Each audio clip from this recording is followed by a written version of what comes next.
11th of Kislev.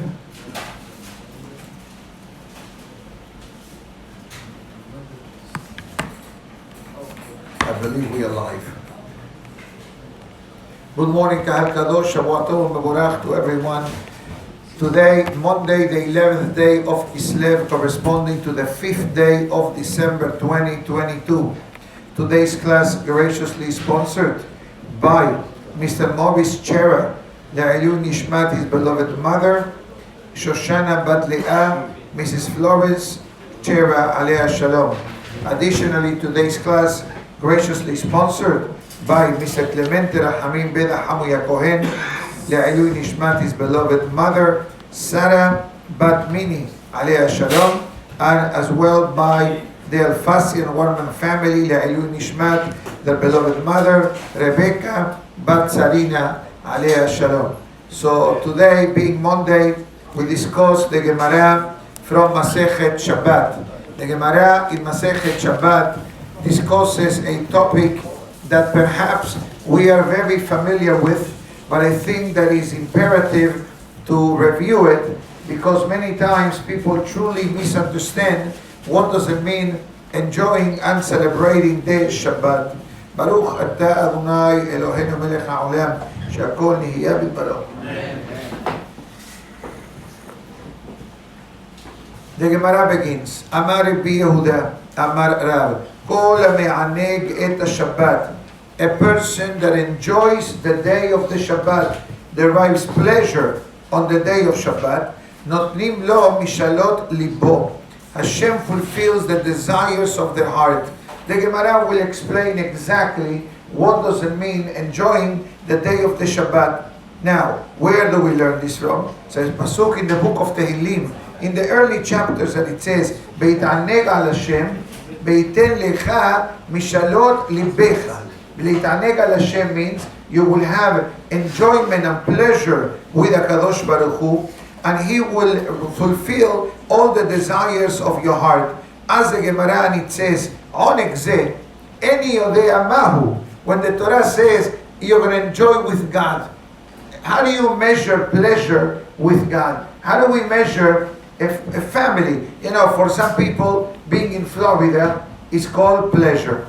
For some people, being in Israel is called pleasure. For some people, walking around is called pleasure. For some people, dressing nice is called pleasure. So there are 1,001 examples that the word pleasure can fall under, especially when the pasuk writes in Yeshaya HaNavi that says, "Bekarata leShabbat oneg." You call the day of Shabbat a day of enjoyment. Haveomer ze oneg Shabbat. The Gemara asks, "Bama me'anego?" Okay, very nice. I understand Shabbat is a day of enjoyment. Rabbi Yehuda bered Rav Shmuel bar Shilad mishemed Rav Amar betavshil shel teradin bedagim gedolim berashe shumin. Look at the happiness level of the Gemara time. Today, I'm not sure if this menu it's even eaten by people. So the Gemara brings a few things. Number one, garlic heads. Head of garlic. Shum. Dagim gedolim. Also fish. Baruch Hashem, the Jewish world today, when it comes to Shabbat, eat fish. If you come Shabbat morning to the Netz Minyan, you'll see how many varieties of fish you have. You have ceviche, you have a tuna fish, you have salmon, you have fake fish, you have, I don't even know what other type of fish. Most of them I don't even touch. Okay? Gefilte fish, not yet. Not yet. Not yet. I know, he likes the best. Rabbi Hiya Barashi Amar, Rabbi Hiya says, hold on a minute. What if a person, sushi, I forgot to mention. Sushi. What if a person cannot afford all of the above? What if a person cannot afford 7 types of fish? Okay? What if a person cannot afford salmon? The person can afford a can of sardines. You open sardines, you put them in a plate with lemon, he says. I agree with that. But skinless and boneless for me, okay? Rebuba says, Rabbi says, דבר מועד בלכבוד שבת עשאו, הרי זה עונג. Even if you ate on Shabbat in the regular way that you eat during the week, but you said, you know what? לכבוד Shabbat Kodesh, I'm opening up a can of anchovies. I'm opening up a can of sardines. I'm only giving you the Gemara. Then I'm going to throw you a couple of ideas. Amar Rapapa says, actually, Rapapa says, sardines. Casa de Harsena. It says, many very minuscule fish which are fried in oil. You ever heard fried sardines? Yes. Me neither. I never heard of it. Comes the Gemara and it says, let's be honest. Shabbat really is not only about food. Shabbat is not really only about how elegant do we dress in honor of Shabbat. Let's clarify. Eating a special seudah in honor of Shabbat is honoring the Shabbat. Dressing better on Shabbat compared to the way that we dress during the weekday, it's a better way of Shabbat. But it says in Gemara, Amar Rabbi Baraba, Amar Rabbi Yochanan, Kol HaMeshaber Shabbat Keilchato, a person that observes Shabbat properly. What does it mean observing Shabbat properly? So it's important to know that the observance of Shabbat, it carries many details. It's not limited only to not going to work. Not going to work is a given, but also includes not traveling, not driving, not using a cell phone, not texting, not playing golf, not going swimming, and many other restrictions that we have on the day of Shabbat. And what is the benefit of the day of Shabbat? The Gemara writes, Afilu obed abodat zara kedor enosh mohalim lo. Even, God forbid, that a person may have been involved in abodah zara. Abodah zara means what? Idolatry. Okay, even though, thank God, idolatry is mostly eradicated from the world, but there are places in the world that they still do Avodah Zarah. But let's say that God forbid, a person did Avodah Zarah in the life, and now the person wants to do Teshuvah. One of the main ingredients of doing Teshuvah for the sin of idolatry is to observe the Shabbat. And the question is, why? I believe that the answer is easy. Shabbat means our connection with the Kadosh Baruch Hu. Avodah Zarah is completely the opposite. What is Avodah Zarah? A person separating themselves from a Kadosh Baruch Hu. Shabbat is, I'm connecting myself with Borei Olam. Now the Gemara brings a few more beautiful ideas, and it says, Amar Rabbi Yochanan, Mishum Rabbi Shimon bar Yochai, Ilmale Meshamerim Yisrael Shetei Shabbatot Keilchatam, Miyad Nig'alim. It says, people want to bring Mashiach, correct? We want Mashiach now. Now, what are we doing to bring Mashiach? Besides asking for Mashiach to come. The Gemara writes, if Am Israel will observe 2 Shabbatot, Mashiach comes. Because you need to have a sandwich in the week. You need to begin the week preceded by a beautiful Shabbat, and you need to conclude the week with a beautiful Shabbat. Once you have this compacted week, beginning with Shabbat and ending with Shabbat, that is the ultimate level of blessing. Obviously, many people may say, it's impossible. It is true. It's impossible to have the entire Jewish world observe Shabbat. We don't give up hope, but we are realistic. How many people are not affiliated and really don't understand what Shabbat is all about and don't come to shul and they believe that Shabbat is Friday night dinner and that's it? No, Shabbat is beautiful to have the Shabbat meals. It's beautiful to dress, but our behavior, that's the message of the Gemara and the Halakha, that the behavior of the person is that a person goes into a sabbatical. We just finished Shemitah, correct? What was the mitzvah of Shemitah in Israel? That the land went into a sabbatical mode. Let's say you are a college professor, right? How many times college professors go something called sabbatical? Why is it called sabbatical? From Shabbat. That's why it's called sabbatical. Shabbat, the day of rest. So now, the Gemara says elsewhere, what is the reason that we have Shabbat in our life? Besides connecting with the Kadosh Baruch Hu. The Gemara writes, לא נתנו שבתות בימים טובים לישראל אלא כדי שיעסקו בתורה. During the week, Baruch Hashem, we are very fortunate that we come every day to pray, have a nice breakfast, and learn Torah. Beautiful. And don't ever stop doing that.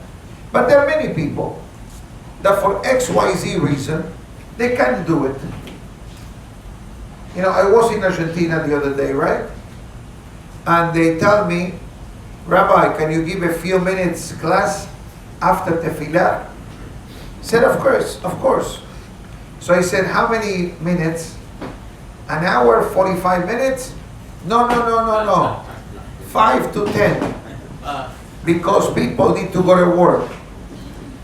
Okay? There, the working schedule is a bit different than here. Brazil, for example, where I lived also, the working day starts at 6 o'clock in the morning. So you go to the street 6 o'clock to go to the synagogue, there is no minyan after 8 o'clock. Even when Carlos says Doesn't matter. There is no minyan after 8 o'clock. Argentina still 8:30, etc. But Brazil, 8 o'clock maybe the last minyan in town. Why? Because by 6 o'clock, the country is already in action. You see the bus services, you see the employees, you walk out of your house. I live across the street from the synagogue, half a block literally. You leave 6 o'clock and you see people walking. In Argentina, it's a bit more laid back, a bit, to a certain extent. To my mazal, that 5 minutes class turned half an hour class. And the rabbi said, what did you do in that class? I speak for 5 minutes, they leave. You speak for half an hour, and they stay. I said, maybe the breakfast that you served that day, because I made a breakfast in my honor, okay, somebody donated it, I believe, and therefore they had a magnificent breakfast. I said, if you have a nice breakfast every day, which tomorrow, by the way, we have a mega breakfast. So stay tuned, okay? Stay tuned. Don't eat too much tonight. No, the bananas, I'm not sure. That's your department. But the shakshuka, the sabusak is coming. And I understand, Rabbi, don't feel bad. People would love to stay, but people need to go to work. Again, each country has its own mindset. In New York also, I think people need to leave Brooklyn. They got to go on the subway. Okay, you got to drive to Manhattan. Takes them half an hour, 45 minutes, an hour even. So people learn later on in the day, which is beautiful. But the Gemara says, make sure that your Shabbat does not go by without learning Torah. Every Shabbat, the person must have Torah learning. Why?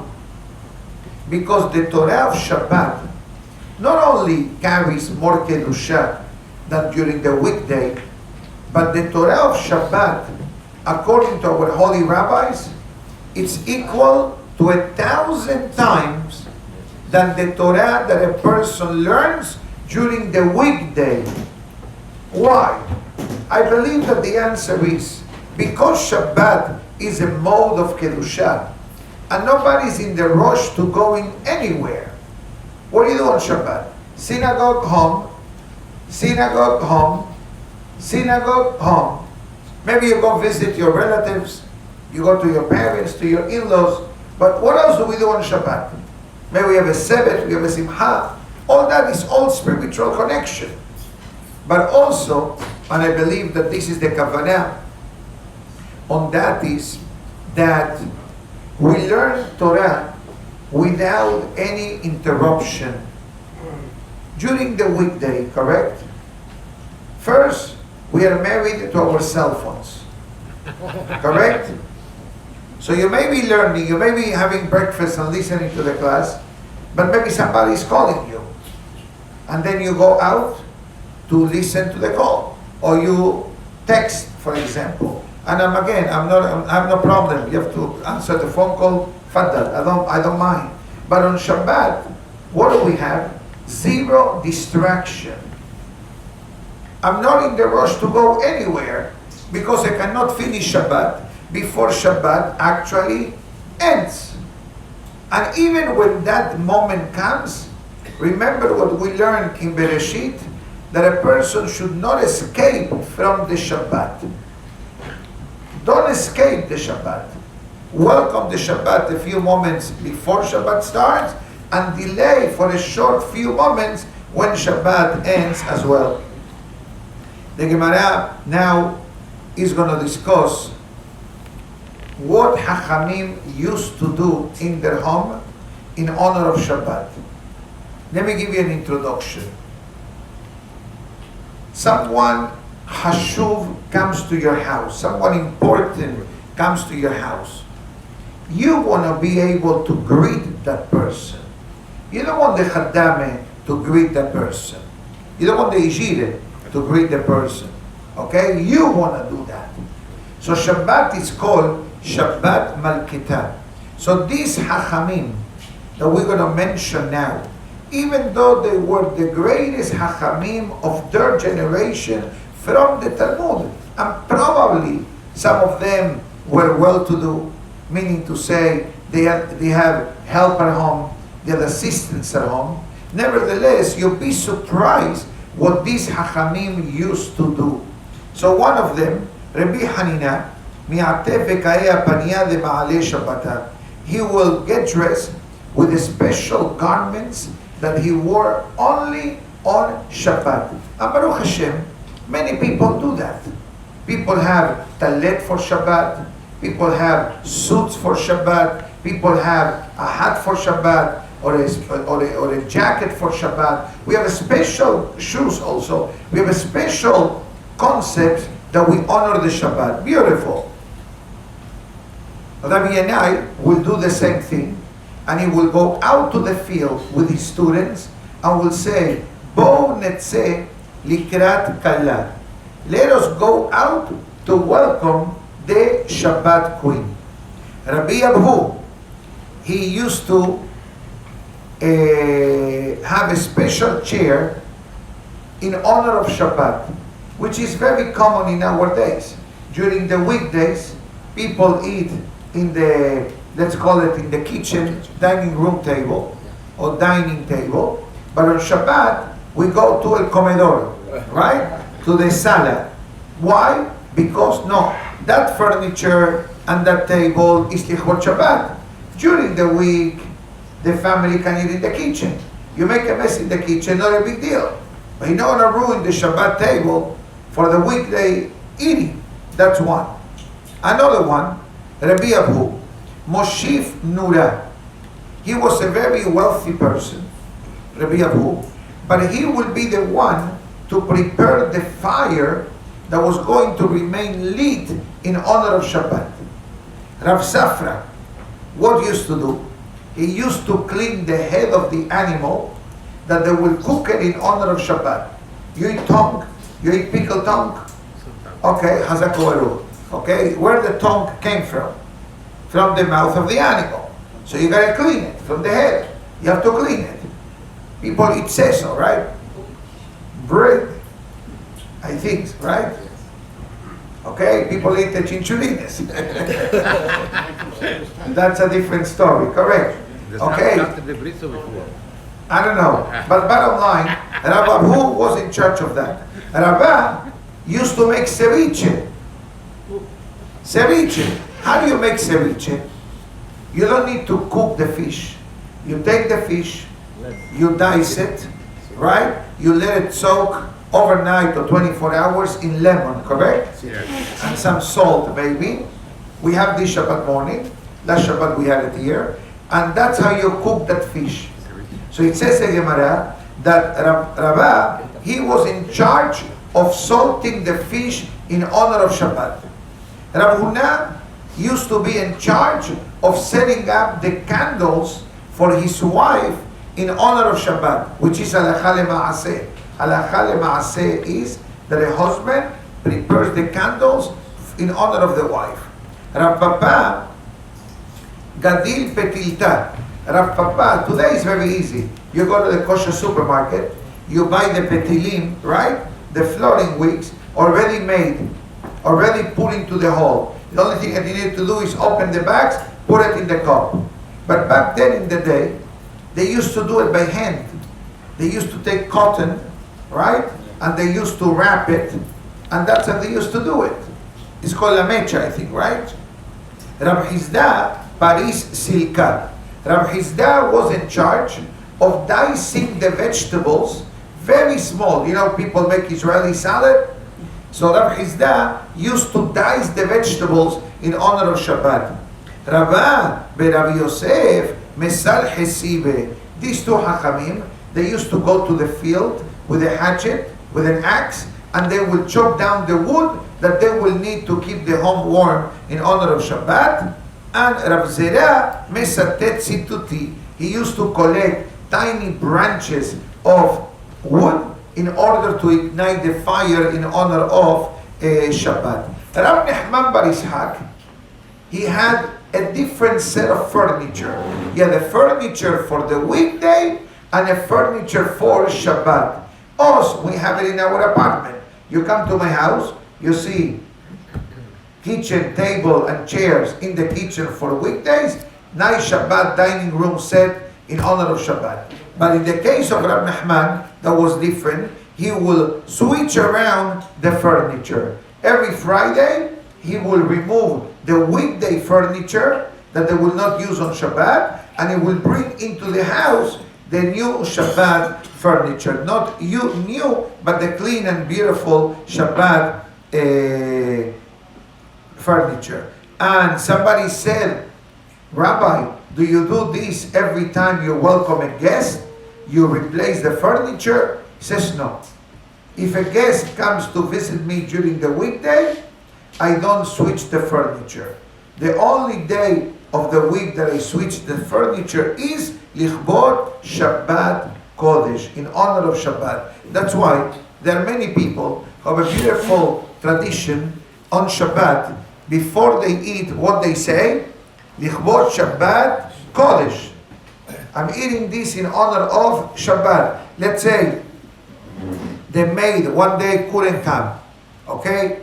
Or whoever comes to your house to help couldn't come. What are you supposed to do as a husband? You're supposed to help. I do that occasionally. I'll do that. Mop the floor, sweep the floor, vacuum the floor. My wife says that I do a better job than her. I doubt it, but I do it. Lichbot Shabbat. And I do it by playing music.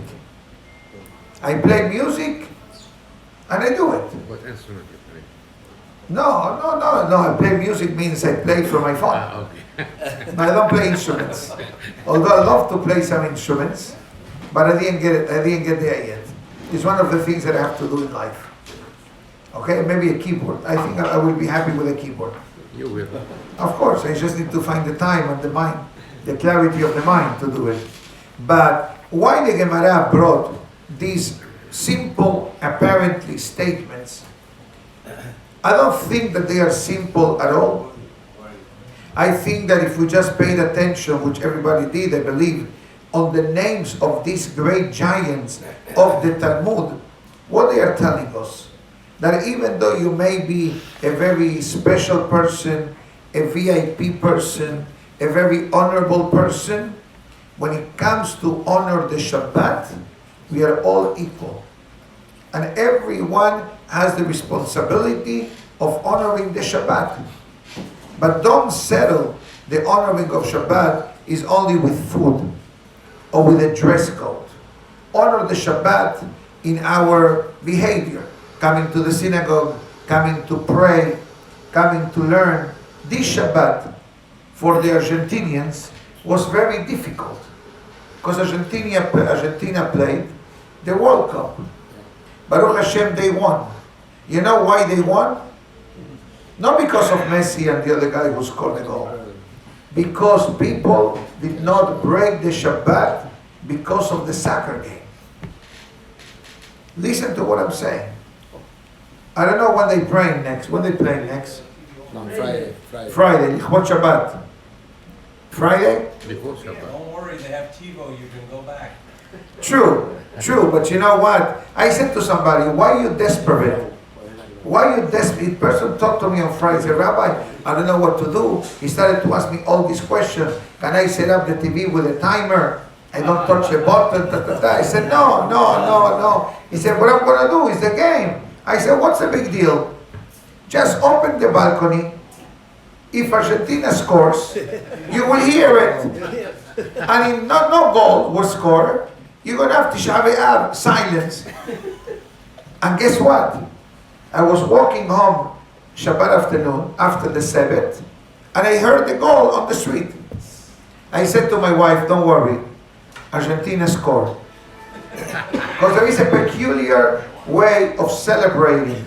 The Latin American celebration of goal is a bit different, than the rest of the world, perhaps, right? So you hear honking, and I saw a guy with a white Argentinian flag, white and blue. And then from the causeway here, beep, beep, beep, beep, beep. That's a siman that Argentina won. So I said to the guy, you see, I know that Argentina won. He said, how do you know? I said, I was walking to shul, and I heard the cars, I heard the horns.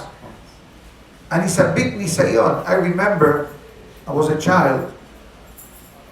It also was a World Cup. Alav Shalom. Alav Shalom. Anyways, I remember there was a very important game, and the people wanted to ask from the goy cleaning fellow of the knis how the game was. So the fellow said, the rabbi doesn't allow me to tell you. The rabbi told me, if somebody comes and asks me on Shabbat, how is the game? I have to tell them, the rabbi said, wait till after Shabbat. Argentina won that game, 2-0 against Russia. I remember that day. It was Shabbat afternoon. Okay?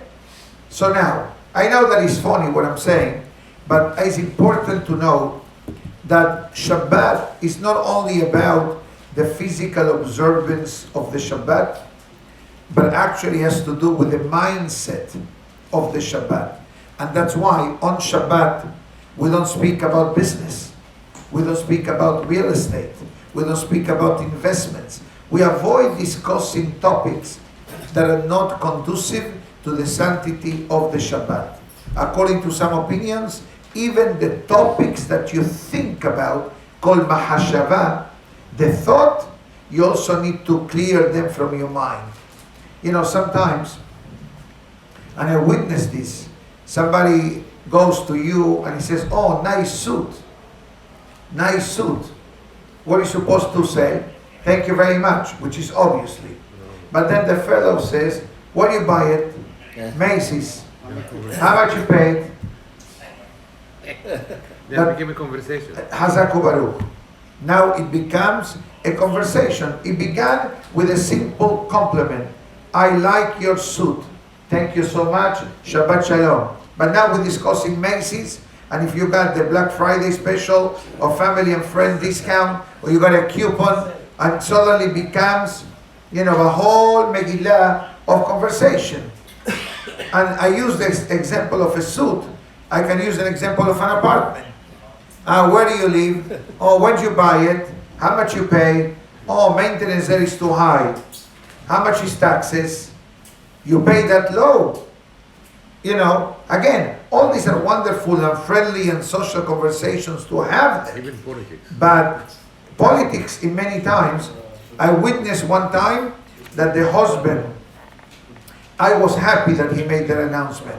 He says, on our table, on the Shabbat table, we don't discuss politics. I had this experience. Okay, why? Because sometimes discussing politics, it creates a bit of anxious anxiety in some people, and also it can create certain type of dislike, you know, between people. Oh, you don't know what you're talking about. I want that president, I want that president. You know, suddenly becomes, especially nowadays, that politics, it's politics. I don't know what else to say, but that's why there were certain hachamim that on Shabbat will not speak. They will only speak words of Torah, and tefillah, and tehillim. No conversation at all. What the percentage of people One second. they apply that? It's difficult to answer. Not too many tzaddikim of the world do this of not talking on Shabbat. You cannot be an antisocial. If you have family in your home, you want to talk. Again, I'm not criticizing, but I'm only telling you that there are people which are extremely meticulous on the day of Shabbat. Should be a true day of holiness and happiness. So what about us? We're not in that level. So I give you a few tips. Number one, welcome the Shabbat on time and don't run away from the Shabbat. Number one. Number two, prepare in honor to honor the Shabbat. Whatever you can do in honor of Shabbat. Let's say your wife tells you, don't do nothing for me. Don't come into the kitchen. You can do the candles and go buy pita bread from the supermarket. Hazaku Baruch. That's your way of honoring the Shabbat. Nobody stops you of bringing flowers to your wife in honor of Shabbat. You know, at home, I make sure the air conditioning is on, the hot water is on, I leave the necessary lights for Shabbat. You know, I do a few things. I have my list of the things that I do on Shabbat. Not because my wife is telling me you need to do this. Haz v'shalom. For her, I shouldn't do anything. But I want to do them based on today's Gemara. Shabbat is coming. My wife is working, cooking, preparing Shabbat meals since Wednesday. Okay, like many of our wives do. Make the list on Wednesday, go to the supermarket, right? And cook on Thursday and finish on Friday. So half of the week is already Shabbat. Setting up the candles. Let's say that you don't need to do anything. One thing that is not negotiable, that the husband sets up the candles for the wife in honor of Shabbat. That's not negotiable. Doesn't matter. She likes 2 candles, you prepare 2 candles. She likes with oil, you prepare the oil. She likes with the tea lights, you prepare the tea lights. This is the way I believe that the Ben Ish Chai writes that the husband creates a partnership with his wife in the mitzvah of candle lighting lichbod Shabbat Kodesh, which the Gemara tells us that the main reason why the Shabbat candles were established was to enhance the peace and harmony at home during the Shabbat Kodesh, especially back then in the day. People lived literally in darkness. They needed to resort to candles and to maybe lamps in order to have lights at home. Sometimes people will eat specifically during the daytime and go to sleep as soon as the sun set. Obviously that changed with time. So Hachamim say, light the candles, and then you will have a fire, you will have light in honor of Shabbat Kodesh. Besides, from a Kabbalistic perspective, the concept of candle lighting of Shabbat is also an atonement, a tikkun, for the sin of Hava and Adam, But bottom line, there's so many components of Shabbat that the person needs to have the mindset. Is it easy? No. For many of us, observing the Shabbat is the only way that we know. But for example, certain things on Shabbat are not allowed to be done, not because there is an actual, how do I say this? There is an actual prohibition. Let's bring the case of the fellow who wanted to watch the game on Shabbat. And he asked if he's allowed to set up the timer for the TV. And his reasoning was, if I'm allowed to set up the timer for the lights at home for Shabbat, why I cannot set up the timer for the TV? Can I leave it on all night? No. Neither. No. TV on Shabbat, it's something that should never happen in the life of a Jew. Why? Because what are you going to watch TV? News is going to stress you out. Sports, it can make you happy, it can make you sad. Can you imagine if your team loses? How are you going to feel on the Shabbat? Your mood is going to be different. You're not from Argentina. Well, let's ask him, which team are you from? No, from Argentina. Right. Argentina. What happens if Hasbe Shalom, Argentina loses? You're going to be sad. You're going to be Shabbat. sad. Your Shabbat is not going to be a Shabbat Shalom. You're going to have a long face. You're not going to be happy. And it's going to ruin your Shabbat. That's true. Hazaku Baruch. When I said all this to him, he agreed. He says, true. So therefore, there are certain things on Shabbat that they may not be forbidden to do, but the action itself, The reaction. it's called Ziluta de Shabbat or Obdin de Hol. Obdin de Hol means is something that is not conducive to the sanctity of the Shabbat. You want to watch the game, you want to watch the news, do it during the week. If some people will say, what's a big deal? Watch the result at the end of the game. Okay, Hazaku Baruch, but it's not the same. But okay, some people are hardcore fans, and some people are okay to know, okay, I watched 3 minutes, I watched the goal, Hazaku Baruch, move on. If you have the timer all week and it continues into Shabbat, Inappropriate. It's called Obdin de Hol. It's called Ziluta de Shabbat. Obdin de Hol means an action that is suitable for a weekday, and Ziluta de Shabbat means belittling the sanctity of the Shabbat. Yani suddenly a movie or a TV program became more important than the Shabbat. timer for life. The timer for lights is good because you're doing it in honor of Shabbat. That's perfect. The timer for the Shabbat lights is allowed because you want to finish the meal with light. That's it. So you're allowed to, of course. But to put a timer on a TV, etc., inappropriate. You know that in Israel, and with this we'll finish, they have a silent radio station. Silent. There is a special frequency, and that remains silent all Shabbat long. And if God forbid, God forbid, is like the National Emergency Broadcasting Band. If God forbid there is an emergency, then they will tell you, turn on the Shabbat radio, silence, you don't listen to nothing. But if God forbid, there is an attack or there is some type of emergency in Israel, you get to listen immediately to the news. And the news is, the residents of this city, please go to the miklat.